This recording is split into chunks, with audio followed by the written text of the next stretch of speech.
Tout avait commencé en 2019. Ce jour-là, les réseaux sociaux du Nigeria s'embrasent.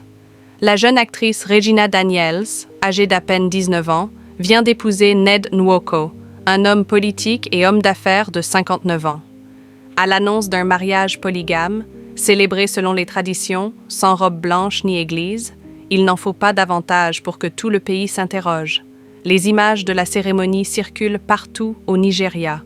On y voit Regina, vêtue d'un pagne doré, souriante mais légèrement hésitante, aux côtés d'un homme au regard assuré.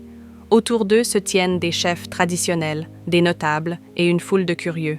Pas de faste hollywoodien, seulement la rigueur des coutumes d'Anyosha North, la région d'où Ned est originaire et où il est considéré comme une figure incontournable. Selon les anciens, cette union incarne la prospérité et la continuité d'un clan.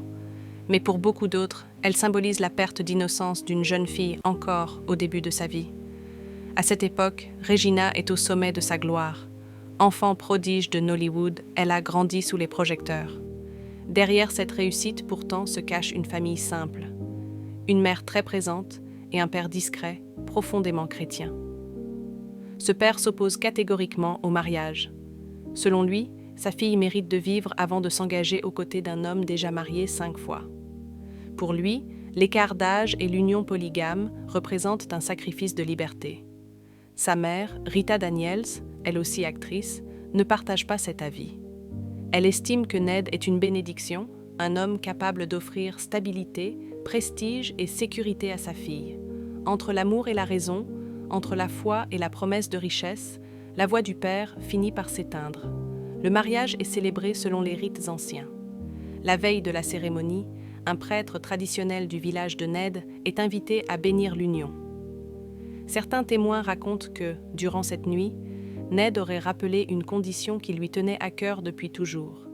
N'épouser que des femmes vierges, symbole de pureté et de respect selon sa tradition familiale. Une exigence qui surprend quelques invités, mais que Regina accepte sans discuter, pensant qu'il ne s'agit que d'un simple rituel culturel. Les premières semaines qui suivent ressemblent à un rêve. On la voit voyager en jet privé, séjourner dans des résidences somptueuses à Abuja et Dubaï, offrir des cadeaux luxueux à sa mère. Sur les réseaux sociaux, elle affiche un sourire éclatant. « Mon mari est mon meilleur ami, mon mentor, mon roi », écrit-elle dans une publication devenue virale.